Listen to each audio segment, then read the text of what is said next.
सारे लोग हैं जिनको ये बात नहीं पता है। वह अपने जीवन में तो जल का प्रयोग कर रहे हैं, लेकिन उन्हें फायदा नहीं हो रहा, उन्हें लाभ नहीं मिल पा रहा है। तो कहीं ना कहीं इन छोटी छोटी गलतियों की वजह से आपको लाभ नहीं मिल रहा है। सब सुख लहै तुम्हारी सरना, तुम रक्षक काहू को डरना। जय श्री राम आप सभी को। कैसे हैं आप सब? उम्मीद करते हैं आप सब बहुत बहुत अच्छे होंगे। दोस्तों, हनुमान चालीसा अभिमंत्रित जल, इस बारे में तो आप लोग सुने ही होंगे। ये जल ना बहुत बहुत पावरफुल होता है। इसका चमत्कार ना हम अपने जीवन में महसूस किए हैं। आप सभी अगर इस जल का प्रयोग अपने जीवन में सही तरीके से करेंगे ना, तो यह बहुत जल्दी असर दिखाता है। इसका लाभ है ना एकदम तुरंत से मिलता है। आप जिस काम के लिए इस जल को अभिमंत्रित करेंगे और अपने जीवन में इसका प्रयोग करेंगे, वह काम आपका 100% बनता है। इसमें कहीं कोई शक नहीं है। हम आपको एक अपना अनुभव बताते हैं। मेरे हस्बैंड का ना बहुत ज्यादा पेट में दर्द रहता था और बहुत सारे डॉक्टर को भी दिखवाएं। डॉक्टर कभी डिप्रेशन बता देते थे, कभी कुछ समझ में ही नहीं आता था उनके पेट में आखिर है क्या, जो ठीक हो ही नहीं रहा था। बहुत सारी दवाइयां भी चल रही थी, लेकिन फिर भी ठीक नहीं हो रहा था। तो फिर हम हनुमान चालीसा का पाठ करते हैं और जो जल रहता है ना, उसमें बोलते ना से रोग हरे सब पीरा, जपत निरंतर हनुमत बीरा। और फूंक मार के उस पानी को ना हम अपने पीने वाले पानी में डाल देते थे और हम सभी उस पानी को पीते थे। और उसी पानी में अजवाइन खौलाकर हम अपने हस्बैंड को देते थे। और जब देते थे ना, उससे पहले उस पानी को देखकर हम बोलते थे कि ना से रोग हरे सब पीरा, जपत निरंतर हनुमत बीरा। और फूंक मारकर उनको देना शुरू किए। लगभग 2 से 3 महीने में ही उनका पेट का दर्द एकदम ठीक हो गया। और आज भी हम उन्हें अजवाइन का पानी रेगुलर देते हैं और इस मंत्र को बोलकर ही, यानी इस चौपाई को बोलकर ही देते हैं। आपके जीवन में कोई भी परेशानी हो, कोई भी परेशानी, तो आप हनुमान चालीसा अभिमंत्रित जल को ना सही से प्रयोग कीजिए अपने जीवन में। तो आपके जीवन से जो परेशानी है ना, वो हमेशा के लिए दूर हो जाएगी। कुछ लोग हैं जिनको सही तरीका मालूम है कि इसको कैसे यूज करना, और कुछ लोग हैं जिनको नहीं पता है कि ये जो जल है उसका प्रयोग कैसे अपने जीवन में करना है। इसका प्रयोग ना बहुत बहुत सतर्क होकर करना होता है। आप जैसे तैसे इसका प्रयोग नहीं कर सकते हैं। अगर आप इसका प्रयोग जैसे तैसे करेंगे ना, तो आपको लाभ नहीं मिलेगा। तो आज हम आप सभी को बताएंगे कि हनुमान चालीसा संकल्पित जल यानी अभिमंत्रित जल का प्रयोग हम अपने जीवन में कैसे कर सकते हैं, किन परिस्थितियों में इस जल का प्रयोग करना चाहिए और किन परिस्थितियों में नहीं करना चाहिए। क्योंकि यह बात है ना बहुत बहुत इंपॉर्टेंट है, जो सभी को जानना बहुत बहुत जरूरी है। अगर आप सभी इसका प्रयोग अच्छे से नहीं करेंगे, सही तरीके से नहीं करेंगे, तो आपके जीवन में अच्छा होने के बदले नुकसान भी हो सकता है और बहुत बड़ा नुकसान हो सकता है।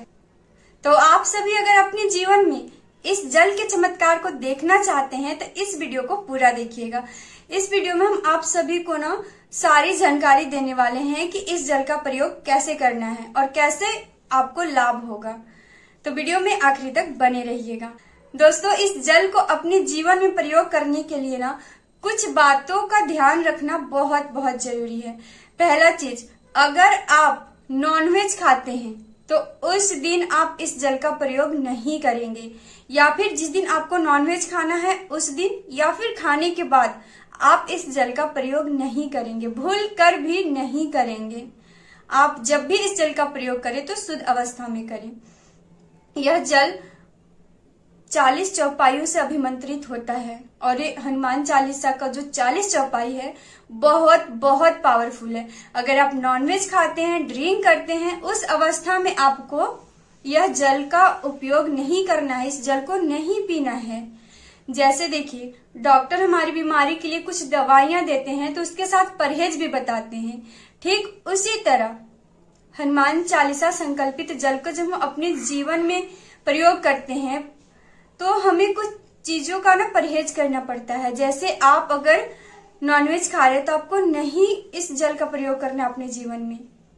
ऐसा नहीं कि आप नॉनवेज खा लो और फिर इस जल को पी लो, ऐसा कभी भी मत कीजिएगा।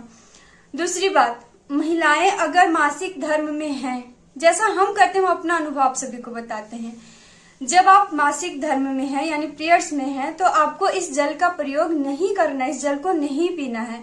आप जब बाल धो लेंगी तभी इस जल को पीजिएगा। और जिस दिन आप ब्रह्मचर्य में नहीं रह पाए, क्योंकि देखिए हम बार बार बोलते हैं कि हम सब गृहस्थ हैं, हम लोग ब्रह्मचर्य में हमेशा नहीं रह सकते हैं, तो जिस दिन आप ब्रह्मचर्य में नहीं रहते हैं उस दिन आप इस जल का सेवन नहीं करेंगे।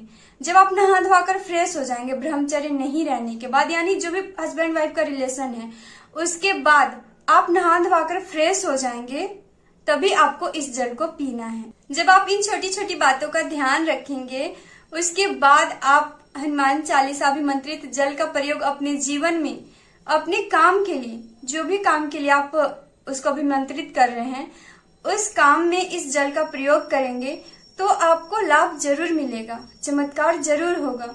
लेकिन इन छोटी छोटी बातों को आप सभी को ध्यान रखना होगा, जिस तरह से हम अपने जीवन में इस जल का प्रयोग करते हैं। और ये मेरा पर्सनल अनुभव था, तो हम सोचे कि आप सभी को ये चीज बता दें, क्योंकि बहुत सारे लोग हैं जिनको ये बात नहीं पता है। वो अपने जीवन में तो जल का प्रयोग कर रहे हैं लेकिन उन्हें फायदा नहीं हो रहा, उन्हें लाभ नहीं मिल पा रहा है। तो कहीं ना कहीं इन छोटी छोटी गलतियों की वजह से आपको लाभ नहीं मिल रहा है। अगर आप इन छोटी छोटी बातों को ध्यान दीजिएगा ना तो आपके जीवन में चमत्कार होंगे, क्योंकि हनुमान चालीसा पाठ से जो अभिमंत्रित किया जाता है जल, वह जल कई गुना फल देता है।